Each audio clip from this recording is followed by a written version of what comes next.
Okay, let's dive right into today's explainer.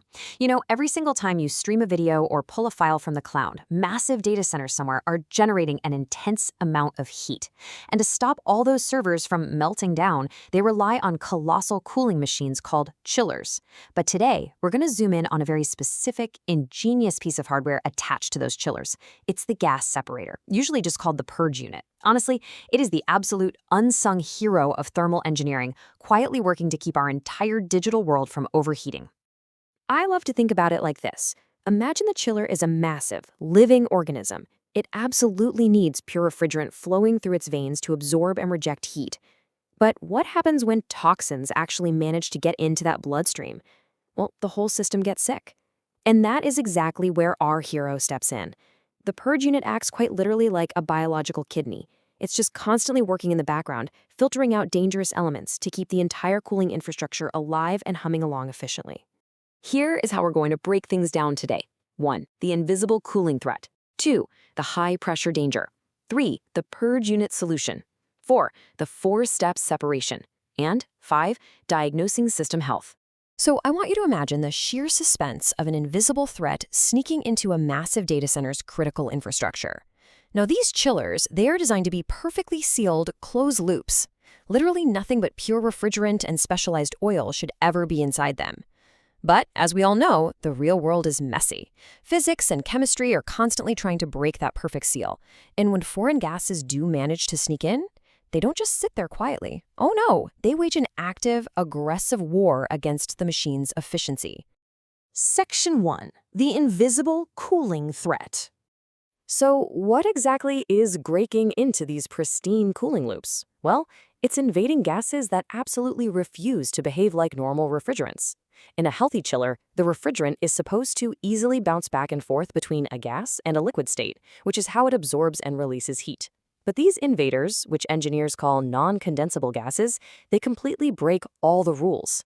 Elements like nitrogen, oxygen, and hydrogen, they just stubbornly stay in a gaseous state under normal operating conditions, hogging a ton of valuable space inside the machine. You might be wondering, how do these toxic gases actually get into what's supposed to be a perfectly sealed system? Basically, there are 3 main culprits. First up, high-efficiency chillers often operate in a vacuum, which means the internal pressure is actually lower than the air pressure outside. This creates a powerful suction effect, so even a microscopic gap in a gasket will pull outside air straight in. Second is human error. Whenever technicians do routine maintenance, if they fail to perfectly vacuum the lines, they leave trapped air behind. And finally, chemical reactions. Believe it or not, internal chemical corrosion can actually generate pure hydrogen gas right inside the closed pipes. It's wild. Section 2. The high-pressure danger. Because these non-condensable gases absolutely refuse to liquefy, they naturally float up to the very top of the condenser chamber and just start wreaking havoc. Now, if you cast your mind back to high school physics, you might remember Dalton's law of partial pressure. This basically just means the total pressure in any container is the sum of all the different gas pressures inside it. So, that trapped air is dangerously inflating the machine's internal pressure. The chiller is built to handle the pressure of the refrigerant, sure, but now it's forced to fight against the added, dead weight of the trapped air too. When you introduce that trapped air, the total internal pressure just spikes dangerously high. And that added gas pressure forces the compressor, which is really the beating heart of the system, to work against a massive, invisible wall of pressurized air. Because it's working so much overtime, the electricity consumption absolutely skyrockets. Think about a giant data center where cooling makes up a huge chunk of the operating budget. This invisible gas is literally burning through money and completely ruining the facility's power efficiency. And to make matters worse, this trapped air basically forms a thick blanket over the internal copper tubes. Air is a surprisingly fantastic insulator. Think about how a puffy down jacket keeps you warm in the winter. It works by trapping air. But inside a condenser, insulation is your ultimate enemy. The chiller is desperately trying to dump heat into the cooling water flowing through those tubes. But the non-condensable gas creates this literal force field, completely blocking the heat transfer and totally killing the chiller's cooling capacity.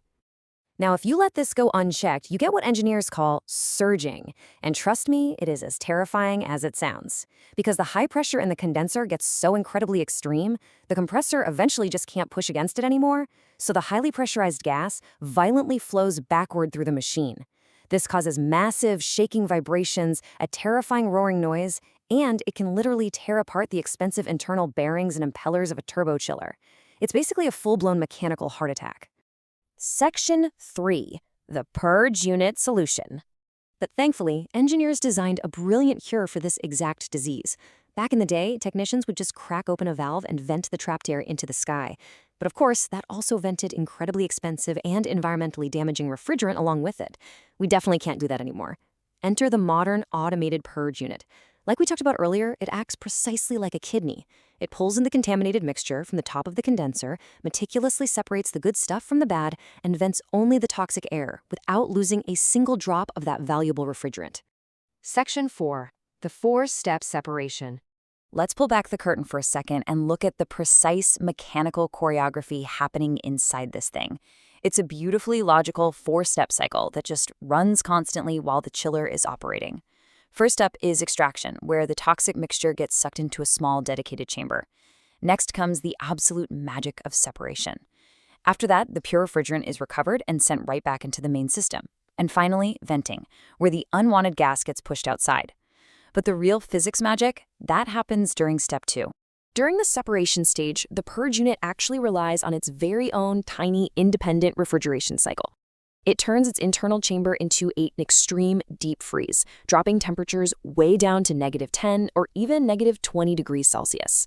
By using this extreme cold, the machine literally forces the refrigerant to drop out of the air as a heavy liquid, pooling safely at the bottom. Meanwhile, that stubborn, non-condensable air stays floating as a gas at the very top. It's such an elegant, physics-based sorting hat. The liquid at the bottom drains back into the chiller, and the gas at the top gets purged out with a quick hiss through a valve. Section 5. Diagnosing System Health. What's really fascinating here is that this simple filtering tool actually doubles as a brilliant detective for the entire facility. Modern chillers are equipped with smart microprocessors that track exactly how hard the purge unit is working every single day. They log a vital metric called pump-out time. This is literally just the total number of minutes per day that the unit spends venting bad air. By carefully monitoring this pump-out time, operators can diagnose hidden, microscopic problems deep within the massive cooling infrastructure way before they turn into catastrophic failures. For instance, if the system logs just 1 or 2 minutes of venting per day, you're golden. That tells us the system is perfectly healthy and operating exactly as expected. It means the perfect seal of the chiller is holding strong, and the purge unit is just casually handling the tiny, unavoidable microscopic amounts of gas that just naturally occur. But if you see a sudden jump to 30 or 60 minutes of pump-out time a day, that is a massive red flag. Now, the purge unit itself isn't broken. It's actually doing exactly what it's supposed to do, but it's working overtime because air is actively flooding into the system. This immediately diagnoses that microscopic vacuum leaks have formed somewhere in the system's massive piping, or maybe a rubber gasket has failed. It gives engineers the exact early warning they need to go find the leak and fix it before the whole chiller suffers one of those catastrophic surging failures we talked about. It really makes you wonder, right? How many other invisible safety nets are engineered right into the technology we rely on every single day?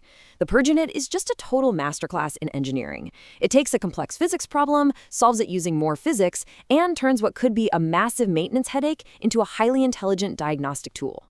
So the next time you think about those massive data centers powering the internet, take a second to remember the tiny mechanical kidneys quietly venting out the invisible threats, keeping the whole system alive.